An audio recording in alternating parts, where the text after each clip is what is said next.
Right, pazukuru ndazombokwira ndege handi ndakwira ndege ndikambosvika kuGuinea handiti ndasvika kuGuinea ndikanosangana napresident weko, so nezvandoda kuratidzai zvazoitika ikoko motudza kuti what do you think nezvaitika kuGuinea international level. Sekuru vakurema handiti chiteerera ndisada kuradzai zvandinazvo. Kana wanga usati wasubscribe, I kindly ask you mzukuru kuti chi please subscribe to this channel, turn on your notification bell so that whenever we upload a video you will be notified. And thanks very much nebasa rese ramunobata panapa muchisapota basa musha uchienda mberi zvichifamba zvakanaka. Handiti ngatikurudzirai vamwe kuti vanga vari vanoona mavideos, let's share nekuti vasubscribe. Handiti thank you very much vazukuru. Right, ndazotowo mukutendera mastreets esocial media ndabva ndasangana napresident wekuGuinea.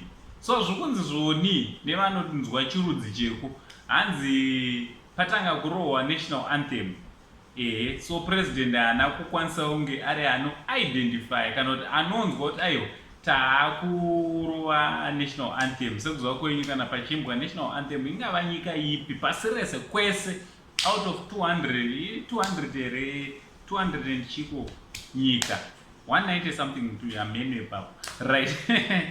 Tese tinoti kana pakuimbwa nziyo yenyika tinomira chi attention, especially president ndo vanofanira kutoleada neexample. Handiti so president pazotanga imbwa kurohwa mumhanzi wenyika, president abva aramba achingoita izvi zviri panapa. Toda kuti muzvionere mega.